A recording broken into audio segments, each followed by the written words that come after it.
చిటపట చినుకులు, ఆ పైన జోరు వర్షం.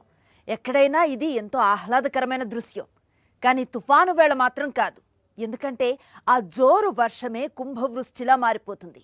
అంతకు మించి ప్రచండ వేగంతో వీచే గాలులు విధ్వంస రచన చేస్తాయి. రాకాసి అలలు తీర ప్రాంతంపై విరుచుకు పడతాయి. గంట నుంచి 2-3 గంటలు. అంతేకాని ఆ విధ్వంసం మాత్రం మాటలకు అందదు. కోలుకోటానికి దశాబ్దానికి పైగా పట్టొచ్చు. వందల వేల ప్రాణాలు బలైపోవచ్చు. దాన్నే తుఫాన్ అంటాం. ప్రతి ఏడాది తుఫాన్లు వస్తూనే ఉంటాయి, మనం చూస్తూనే ఉంటాం. కానీ కొన్ని తుఫాన్లు మాత్రం మరణ మృదంగాలు మోగిస్తాయి, మృత్యు ఘోషను వినిపిస్తాయి, విలయాన్ని సృష్టిస్తాయి. అసలు తుఫాన్లు ఎందుకు ఏర్పడతాయి? భయంకరమైన తుఫాన్లుగా ఎలా మారతాయి? తుఫాన్ల నుంచి తప్పించుకునే వీలు లేదా? దీనిపైనే ఇవాల్టి మ్యాగజైన్ స్టోరీ. తుఫాన్ అంటే ఏంటి? అసలు ఎలా ఏర్పడుతుంది? ప్రచండ వేగంతో గాలులు సృష్టించే తుఫాన్ అదే సమయంలో ప్రశాంతమైన వాతావరణాన్ని కూడా సృష్టిస్తుంది. ఒకే సమయంలో ఓవైపు ప్రళయాన్ని, మరోవైపు ప్రశాంతతను సృష్టించడం తుఫానికి ఎలా సాధ్యం అవుతుంది? అసలు ఇలా ఎందుకు జరుగుతుంది? ప్రపంచం మొత్తం మీద భీకర తుఫానులన్నీ కూడా బంగాళాఖాతం నుంచే వస్తున్నాయి. బంగాళాఖాతమే ఇంతటి విధ్వంసపు తుఫాన్లను సృష్టించటానికి కారణాలేంటి? ప్రపంచంలోనే అత్యంత తీవ్రమైన తుఫాన్లు ఇక్కడే ఎందుకు వస్తున్నాయి? ఎన్నో ప్రశ్నలు. మరి సమాధానాల సంగతేంటి? సముద్రం ఆహ్లాదాన్ని పంచే అలలు, కాళ్లని ముద్దాడుతూ అందుకునేలోపే జారిపోయే అలలు. అవే అలలు రాకాసి అలలుగా మారిపోతే అదే సునామీ. కానీ రాకాసి అలలు సునామీ వేళ మాత్రమే కాదు, మరో సందర్భంలోనూ విరుచుకుపడతాయి. అదే తుపాను. ప్రచండ వేగంతో గాలులు, ఊహించని రీతిలో విరుచుకుపడే రాకాసి అలలు, భారీ ఎత్తున ఎగసిపడే కెరటాలు, తీరాన్ని కబళించే కరాళ కేళి విపరీత విధ్వంసాన్ని సృష్టిస్తుంది. అంతులేని విషాదం వేల మైళ్లు విస్తరిస్తుంది. 2-3 గంటల్లోనే ప్రళయం సృష్టిస్తుంది తుపాను. అందుకే భయంకరమైన తుపాను అయితే దాన్ని తీవ్ర విధ్వంసకర విపత్తు అంటారు.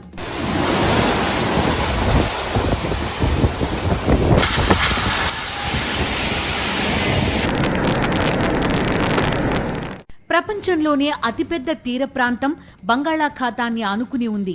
సుమారు 50 కోట్ల మంది ఈ తీర ప్రాంతంలో నివసిస్తున్నారు. అలాగే ప్రపంచ చరిత్రలో అత్యంత ఘోరమైన తుపానుల్ని ఎదుర్కొంటోంది కూడా ఈ తూర్పు తీర ప్రాంతమే. ప్రపంచ చరిత్రలో అత్యంత ఘోరమైన 35 తుపానుల్లో 26 పెను తుపాన్లు ఈ తీరంలోనే సంభవించాయి. ఘోరమైన తుపానులన్నీ బంగాళాఖాతంలోనే సంభవిస్తుంటాయని చెబుతారు వాతావరణ పరిశోధకులు.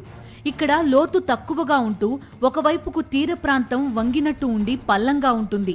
సాధారణంగా తుపాను సమయంలో వీచే బలమైన గాలులు నీటిని బలంగా ఒడ్డువైపుకు తోస్తాయి.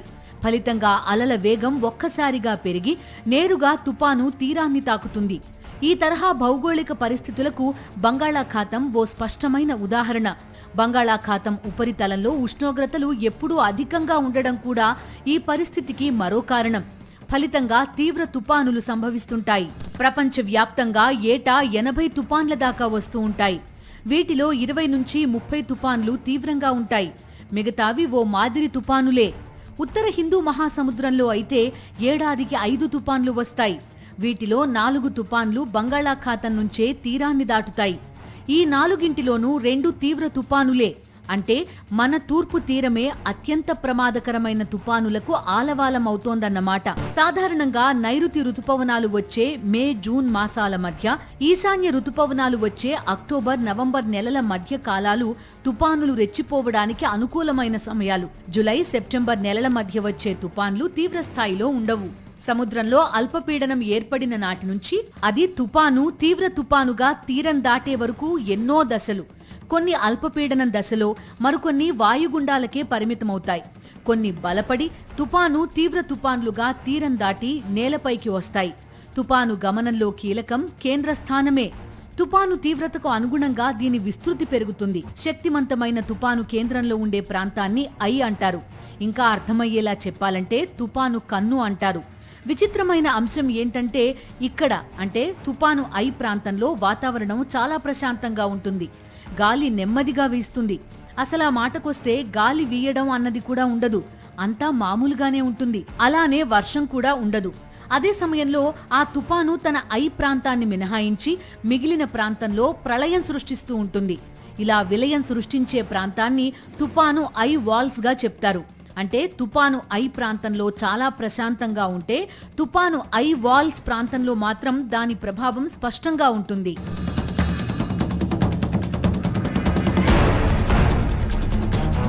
తుపాను ఐ వాల్స్ ప్రాంతంలో అధిక వేగంతో గాలులు వీస్తాయి. భారీ, అతి భారీ, అత్యంత భారీ వర్షాలు, ఉరుములు, మెరుపులు, మేఘాలు అన్నీ తుపాను ఐ చుట్టూ ప్రభావం చూపిస్తాయి. సముద్ర ఉపరితల ఉష్ణోగ్రతల కారణంగా సుడిగుండాలతో అల్పపీడనం ఏర్పడుతుంది. దాని కేంద్ర స్థానం అంటే తుపాను ఐ స్పష్టంగా కనిపిస్తుంది. తీవ్ర తుపాను అయితే మరింత పెద్దగా కనిపిస్తుంది. తుపాను ఐ విస్తృతి 10 నుంచి 20 కిలోమీటర్ల వరకు ఉండొచ్చు. తుపాను ఐ వాల్స్ విస్తృతి తుపాను కేంద్ర స్థానం నుంచి 225 కిలోమీటర్ల వరకు ఉండే అవకాశం ఉంది. సాధారణంగా తుపాన్లు తీరాన్ని తాకితే బలహీనపడతాయి. తుపాను తీరం తాకి మళ్లీ సముద్రంలోకి వెళ్లడం అరుదే. కానీ 2022 మే నెలలో ఏర్పడిన అసని తుపాను కృష్ణా జిల్లా కృత్తివెన్ను వద్ద తీరాన్ని దాటి వాయుగుండంగా బలహీనపడి తీరం వెంట ప్రయాణిస్తూ మళ్లీ కాకినాడ వద్ద సముద్రంలోకి వెళ్ళింది. నిజానికి తుపాను తీరం దాటే వేళ ఆ ప్రాంతం ప్రశాంతంగా ఉంటుంది. ఎందుకంటే అది తుపాను ఐ. దాని కేంద్ర స్థానం తర్వాతి నుంచి కొన్ని వందల కిలోమీటర్ల దూరంలో అలజడి తీవ్రంగా ఉంటుంది. అయితే తుపాను తీరానికి చేరువయ్యే సమయంలో అక్కడ భారీ వర్షాలు, తీవ్రమైన గాలులు వీస్తాయి. తీరం తాకేటప్పుడు ఎలాంటి ప్రభావం ఉండదు. తీరం దాటిన తర్వాత మళ్లీ ఆ ప్రాంతంలో తుపాను ప్రభావం కనిపిస్తుంది.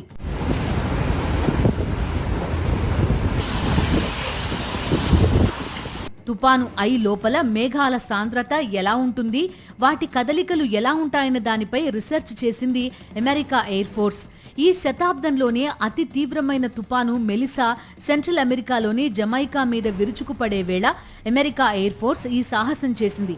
పసిఫిక్ మహాసముద్రానికి, అట్లాంటిక్ మహాసముద్రానికి మధ్యలో ఉన్న జమైకా ద్వీపాన్ని అట్లాంటిక్ మహాసముద్రంలో పుట్టిన మెలిసా తుపాను చుట్టుముట్టింది.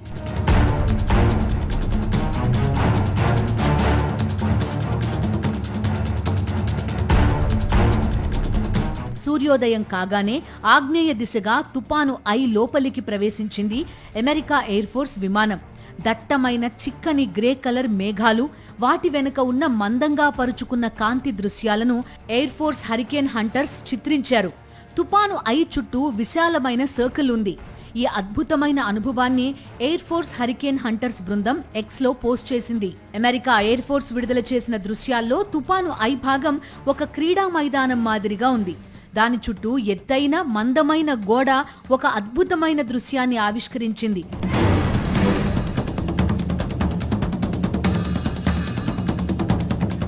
తుపాను కన్ను లోపలి నుంచి కిందికి చూస్తే కల్లోల కడలిలో ఉవ్వెత్తున ఎగసి పడుతున్న అలలు కనిపిస్తున్నాయి.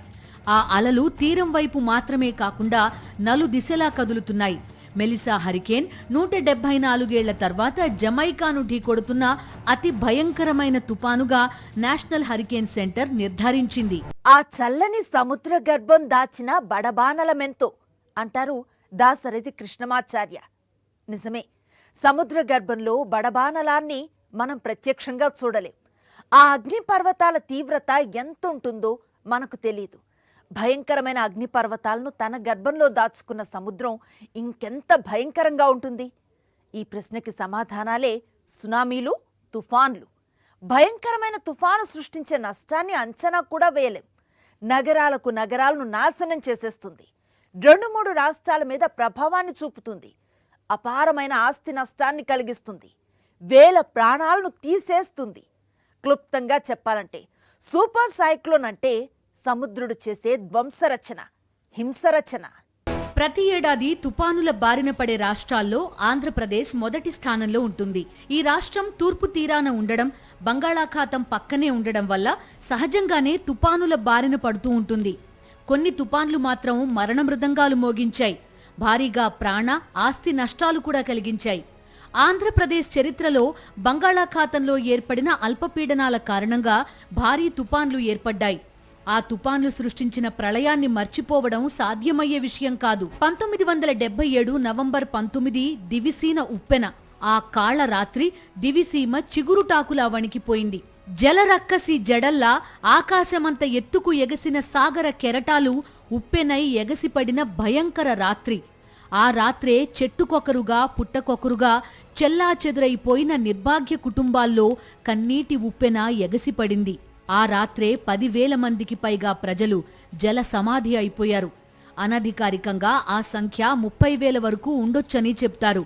50,000కి పైగానే మూగ జీవాలను ఆ తుపాను బలి తీసుకుంది. చాలామంది నిద్రలోంచి శాశ్వత నిద్రలోకి జారుకున్నారు. కోట్ల రూపాయల మేర పంట నీళ్లపాలయింది.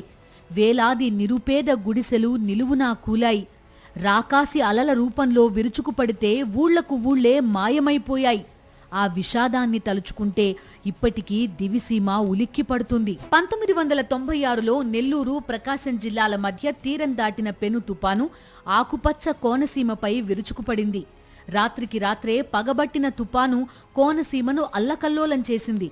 కోనసీమ రైతులు తమ బిడ్డల కన్నా ప్రేమగా పెంచుకునే కొబ్బరి చెట్లను వేళ్లతో సహా పెకిలించి వికటాట్టహాసం చేసింది. ఆ ప్రళయ హోరును, విధ్వంసాన్ని తన భుజాల మీద మోసుకొచ్చిన రాకాసి గాలులు కోనసీమలో విలయం సృష్టించాయి. వేలాది మంది ఈ జలహింసలో మరణించారు. మహావృక్షాలు సైతం లుంగలు చుట్టుకుని నేలకొరిగాయి. ఆ బీభత్సాన్ని తలుచుకుంటే ఇప్పటికీ కోనసీమ కంట కన్నీరొలుకుతుంది. 1999లో ఒడిశాలో పెను విధ్వంసం సృష్టించిన తుపాను గత శతాబ్దంలోనే దేశాన్ని తాకిన అతిపెద్ద తుపానుగా చరిత్ర సృష్టించింది. గంటకు 300 కిలోమీటర్ల వేగంతో ప్రళయ గాలులు వీచాయి. మానవాళినే మట్టుబెట్టాలన్న ఏకైక లక్ష్యంతో దూసుకొచ్చిన తుపాను తీరని విషాదాన్ని మిగిల్చింది. ఆ ప్రళయంలోనే 15,000 మంది మరణించారు. లక్షలాది సంఖ్యలో పశువులు జల సమాధి అయిపోయాయి. 2 కోట్ల మంది నిరాశ్రయులయ్యారు. 50 లక్షల మంది రైతులు నిలువునా దగాపడ్డారు. 25 లక్షల ఎకరాల్లో పంట నాశనమైంది. ఒడిశాను కుదిపేసిన తుపాను ప్రత్యేకత ఏంటంటే సాధారణంగా తుపాన్లు తీర ప్రాంతం దాటి భూమిని తాకడంతోనే బలహీనపడతాయి. కానీ ఒడిశాను శ్మశానాల దిబ్బగా మార్చిన పరదీప్ తుపాను భూమిని తాకిన తర్వాత మరో 24 గంటల పాటు మృత్యుహేలను కొనసాగించింది. విశాఖపట్నం ఓవైపు సముద్ర తీరం, మరోవైపు పచ్చని చెట్లతో అత్యంత ఆహ్లాదకరంగా ఉండే నగరం. అలాంటి వైజాగ్పై 2014 అక్టోబర్ 12వ తేదీన విరుచుకుపడింది హుద్హుద్ తుపాను. నగరాన్ని కకావికలం చేసేసింది. దాదాపు గంటకు 200 కిలోమీటర్ల వేగంతో భీకర గాలులు వీచాయి. మునుపెన్నడూ చూడని విలయాన్ని సృష్టించాయి. అప్పటి వరకు నీడనందించిన భారీ వృక్షాలు రోడ్లపై కూలిపోయాయి. విశాఖ ఎయిర్పోర్టు మొదలు బీచ్ రోడ్డు వరకు అన్నీ ధ్వంసమయ్యాయి. ప్రాణ, ఆస్తి నష్టం భారీగా జరిగింది. విద్యుత్, టెలికాం, సమాచార, రవాణా వ్యవస్థలు అస్తవ్యస్తంగా మారిపోయాయి. ఎందరో నిరాశ్రయులయ్యారు. హుద్హుద్ తుపాను సృష్టించిన నష్టం నుంచి కోలుకోవడానికి వైజాగ్ నగరానికి చాలా సమయం పట్టింది. భూగోళంపై అత్యధిక భాగం ఆక్రమించింది సముద్రాలే. ఆహారం నుంచి వాతావరణ నియంత్రణ దాకా సముద్రాలు మానవాళికి, ప్రకృతికి చేసే మేలు అంతా ఇంతా కాదు. అలానే పెట్రోలియం నుంచి బంగారం, వజ్రాల దాకా ఎంతో విలువైన సంపదకి సముద్రాలే పుట్టిల్లు. ఎన్నో రకాలుగా మనిషికి అండగా నిలిచే సముద్రం ఆగ్రహిస్తే మాత్రం మనిషి కన్నీటి సంద్రమైపోవాల్సిందే. ఒక సుడిగుండంగా మొదలయ్యే తుఫాను సృష్టించే పెను ప్రళయాన్ని, ప్రకృతి విలయాన్ని అడ్డుకునే శక్తిని, సాంకేతికతని ఇప్పటికీ మనిషి సాధించలేకపోయాడు. తుఫాను ఏర్పడటాన్ని, దాని గమనాన్ని, తీవ్రతని అంచనా వేసి ముందు జాగ్రత్తలు తీసుకోవటం, మనపై నష్ట తీవ్రతని తగ్గించటం వరకు మనిషి చేతిలో ఉంది. ఎందుకంటే అది ప్రకృతి. తుపాను అంటే ఓ ఉద్ధృతమైన సుడిగుండం. అంటే సముద్రం గుండెలో చెలరేగే భీకర అలజడన్నమాట. ఈ సుడిగుండం మామూలుది కాదు. దీన్నుంచి అపారమైన వేడి వెలువడుతుంది. అందుకే దీన్ని ఉష్ణయంత్రం అంటారు. ఈ సుడిగుండం సుడులు తిరుగుతూ ముందుకు కదులుతూ ఉంటుంది. ఇలా తిరుగుతున్నప్పుడు దీని మధ్య ప్రాంతంలో పీడనం 5 నుంచి 6 పాస్కల్స్ మేర తగ్గిపోతుంది. అదే అల్పపీడనం. ఈ దశలోనే వాయు వేగం గంటకు 62 కిలోమీటర్లకు చేరుకుంటుంది. సముద్ర ఉపరితలంపై ఈ వాయుగుండం గంటకు 300 నుంచి 500 కిలోమీటర్ల వేగంతో కదులుతూ తీరాన్ని తాకుతుంది. సరిగ్గా ఈ టైంలోనే తుపాను తీవ్రత అమాంతం పెరిగిపోతుంది. ఒక్కసారిగా అనూహ్య శక్తితో తీర ప్రాంతంపై విరుచుకుపడుతుంది. దీనికంతటికీ సముద్రంలోని ఉష్ణమే కారణం. ఈ ఉష్ణాన్నే వాడుకుని వాయుగుండం తుపానుగా మారుతుంది. ఈ ఉష్ణశక్తిలో కేవలం 3% మాత్రమే వాడుకుని తుపాన్లు బీభత్సాలు సృష్టిస్తాయి. ఈ ఉష్ణశక్తి ఎంత విధ్వంసకారంటే 20 నిమిషాల పాటు తుపానులో వెలువడే ఉష్ణశక్తి 10 మెగాటన్నుల సామర్థ్యమున్న అణుబాంబు విస్ఫోటనంతో సమానం. అంటే అది ఎంతటి వినాశకారో అర్థం చేసుకోవచ్చు. తుపానులో మధ్య భాగాన్ని కన్ను అంటారు. దీని వ్యాసం 30 నుంచి 60 కిలోమీటర్లు ఉంటుంది. దీని చుట్టూ ఉన్న భాగాన్ని కంటి గోడ అంటారు. ఇక్కడ గాలులు విపరీతమైన వేగంతో కంటి చుట్టూ తిరుగుతూ ఉంటాయి. ఇక తుపాను నుంచి వెలుపలకు వచ్చే మేఘాలను వర్షపు పట్టీలంటారు.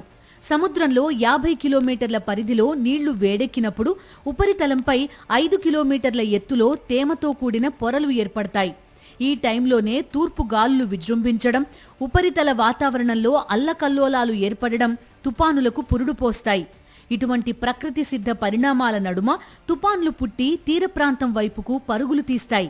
ఇవి తీరాన్ని తాకడానికి ముందే ఆకాశంలో ఓ మహాప్రళయానికి ముందస్తు సంకేతాలు కనిపిస్తాయి. ఆకాశాన్ని చురకత్తులతో చీల్చినట్టు, విద్యుత్ తీగలు అదే పనిగా మెరిసినట్టు మెరుపులొస్తాయి. భీకరంగా ఉరుములు ఉరుముతాయి. ఆకాశానికి చిల్లులు పడ్డట్టుగా ఒక్కసారిగా కుండపోత వర్షాలు కురుస్తాయి. చిన్నపాటి చినుకుగా వచ్చే ఈ ప్రళయ ఘోష మానవాళిపై పగబట్టినట్టు నిర్దాక్షిణ్యంగా ధ్వంసరచన చేసిపోతుంది. ఓ పెద్ద గాయాన్ని చేసి మౌనంగా వెళ్లిపోతుంది. గాలుల వేగం గంటకు 31 కిలోమీటర్లు కంటే తక్కువ ఉంటే దాన్ని అల్పపీడనం అంటారు. తుపానుగా గుర్తించాలంటే గాలుల వేగం గంటకు 61 కిలోమీటర్ల కంటే ఎక్కువే ఉండాలి. సూపర్ సైక్లోన్ అంటే గంటకు 221 కంటే ఎక్కువ వేగంతో గాలులు వీయాలి. భారతదేశాన్ని తాకే తుపాన్లు అరేబియా సముద్రం నుంచి, బంగాళాఖాతం నుంచి వస్తుంటాయి. సముద్రాల మీద వాతావరణాన్ని ఖచ్చితంగా తెలుసుకోవడం, తుపాన్లని ముందే గుర్తించి జాగ్రత్త పడడం అన్నది సాంకేతికంగా మనం అభివృద్ధి సాధించిన తర్వాతే సాధ్యమైంది. ఇస్రో 1983 నుంచి ఇన్సాట్ సిరీస్లో ఉపగ్రహాలు ప్రయోగిస్తోంది. అప్పటి నుంచి ఉపగ్రహాల పరంపర కొనసాగుతూనే ఉంది. సముద్రాల మీది వాతావరణంలో చిన్నపాటి మార్పు సంభవించినా వెంటనే మనకి తెలిసిపోతుంది. వర్షాలు ఎప్పుడు వచ్చేదన్న దాని దగ్గర నుంచి అల్పపీడనాలు ఏర్పడడానికి 10 రోజుల ముందే తెలుసుకోగలుగుతున్నాం. వాతావరణ రంగంలో భారతదేశం సాధించిన స్వయం సమృద్ధి కారణంగా గతంలో మాదిరిగా ప్రాణ నష్టం జరగకుండా నివారించుకోగలుగుతున్నాం. 1983లో ఇస్రో ఇన్సాట్ సిరీస్లో ఉపగ్రహాలు ప్రయోగించడం ప్రారంభించినా 1984 నుంచి ఉపగ్రహ ఛాయాచిత్రాలు అధికారికంగా ప్రయోగశాలకు అందడం మొదలైంది.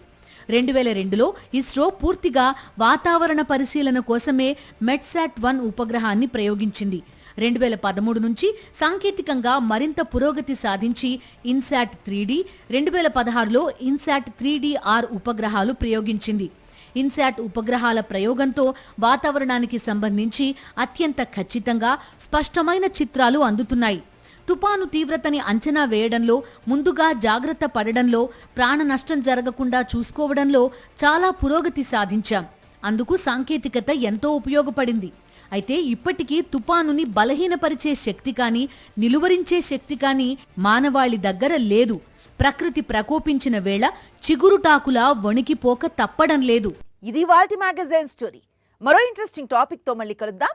అంతవరకు స్టే ట్యూన్ టు సాక్షి.